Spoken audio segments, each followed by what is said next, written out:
Pedestrians carried cups of coffee like small shields against exhaustion, and inside the lobby of Fortinova Tech, Alex Carter stood looking like the archetype of success.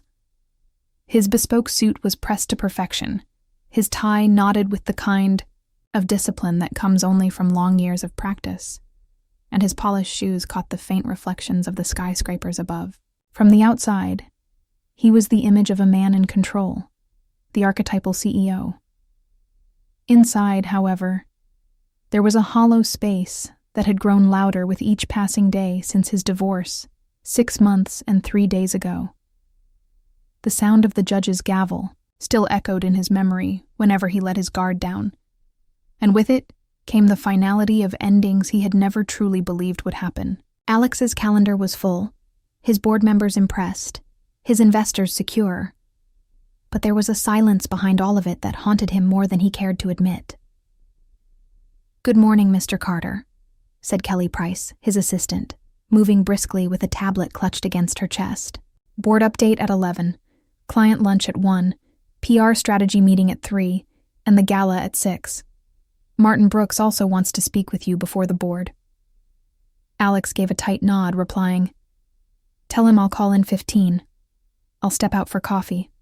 He exited the building, the winter air hitting him with a sharp clarity, and walked aimlessly until his feet stopped at Luca, a small Italian cafe he had often passed but rarely entered. He intended only to order a coffee, to escape his building's recycled air for 5 minutes. But fate scribbled a different appointment into his morning. Through the cafe window, his eyes caught a figure, and his entire world shifted. Sitting near the glass was Hannah Miller, his ex-wife. She was wearing a white coat, her hair cut shorter than he remembered, framing her face with new confidence. A silver bracelet glinted on her wrist, the same one her aunt had once given her, a reminder of continuity. But it wasn't Hannah alone that froze Alex to the sidewalk. It was the small bundle she held. A baby swaddled in a pink blanket, cheeks soft as punctuation marks, eyelids heavy with dreams. Alex stopped moving altogether, the world narrowing to this single vision. Hannah lifted her head, her eyes meeting his. For a heartbeat, there was surprise in her gaze, and then the expression shifted to something steadier, something controlled. She gave the faintest nod, the kind you give when fate decides for you. Alex's body made the choice his brain couldn't, and he stepped inside, the warm air wrapping around him, though his pulse was still out on the street. "Hannah," he said softly, cautiously. "Is that—" The baby gave a tiny sigh that sounded almost like a laugh. Hannah gestured to the empty chair. "Sit, Alex. You've probably got 4 minutes before your world pulls you back." He sat down, staring at the child as if the air itself had turned into something tangible. "Is she yours?" His voice cracked slightly, betraying the control he usually held like armor. Hannah's gaze didn't waver. "Ours. Her name is Ava." Something struck Alex's chest with force. "How?" he asked bluntly, the word cutting out before he could soften it. Hannah's voice was steady, not sharp, but filled with a different kind of strength.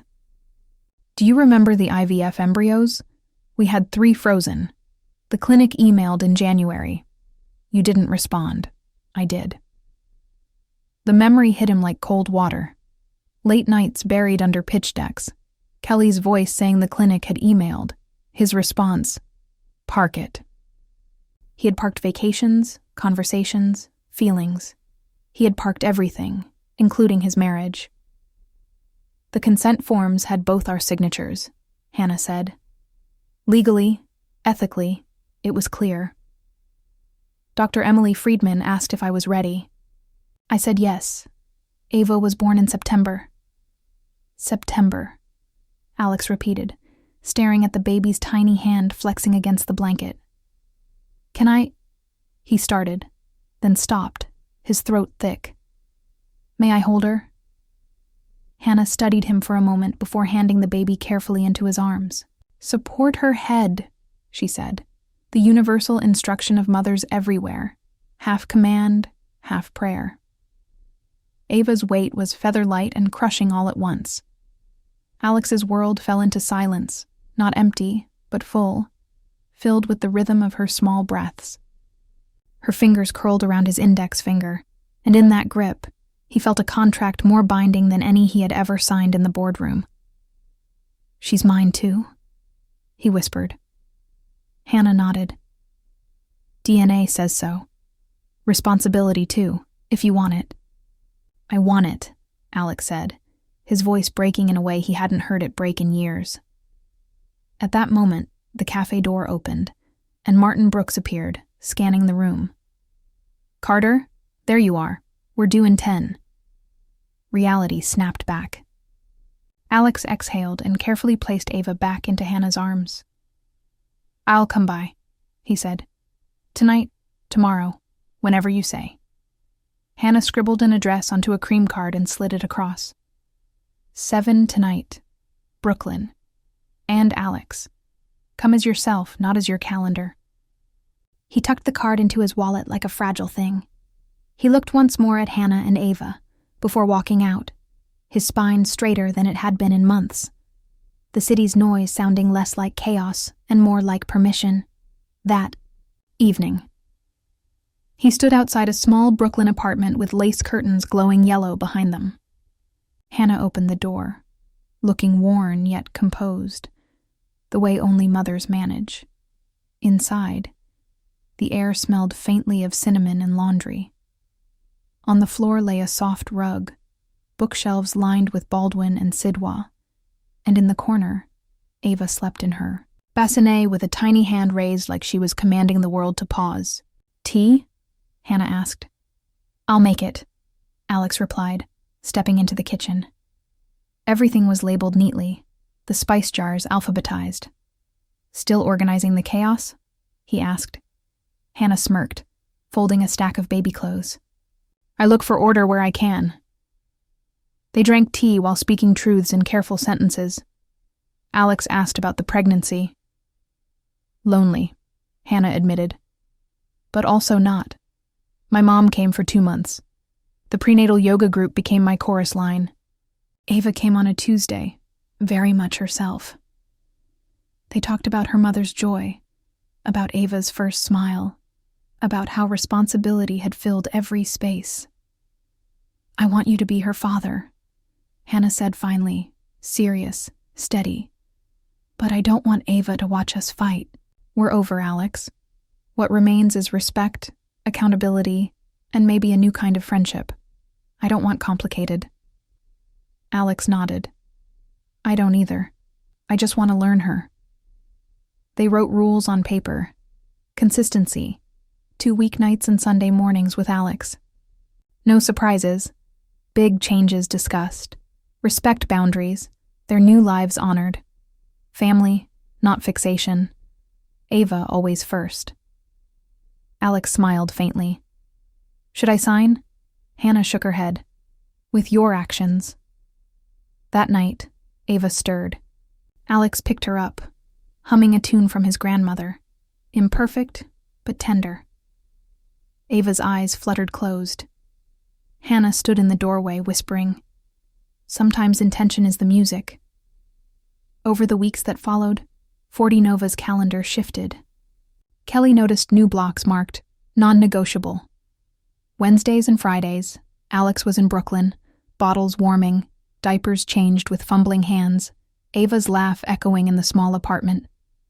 Sundays meant Central Park, Ava's stroller under the elms, Hannah wrapped in a scarf. At work, Alex introduced Family First Fridays. Some executives rolled their eyes, but others exhaled as if the office itself had been granted oxygen.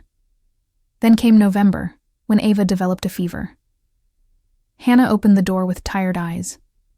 "Doctor says it's viral. She won't stop crying." Alex took Ava, rocking gently, whispering low hums. Slowly, her cries faded into hiccups, then into sleep. Hannah leaned against the wall, tears sliding uninvited. "You have magic," she murmured. "Borrowed from you," Alex replied softly. They spent the night in shifts, Dawn finding them sitting side by side with coffee cups and exhaustion. Hannah looked at him and said, "We broke, but maybe we learned how to show up." Alex nodded.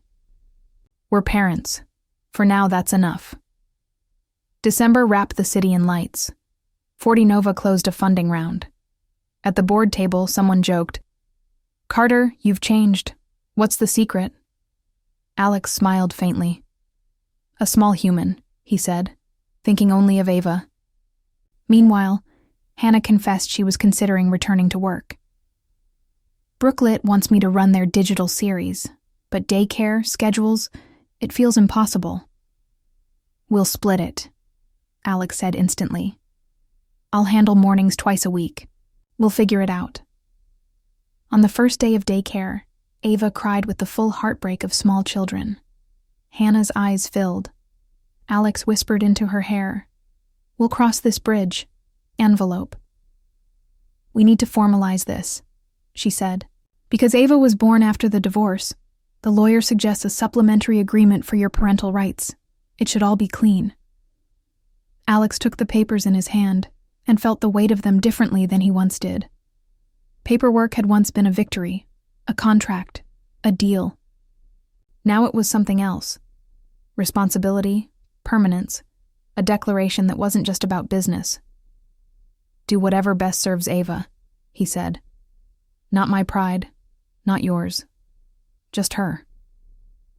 Hannah's eyes softened in relief, but she hesitated again before speaking. "There's something else. I've been seeing someone. It's not serious, but I wanted you to know." A sharp pang twisted inside Alex's chest, but it passed quickly, replaced by something steadier.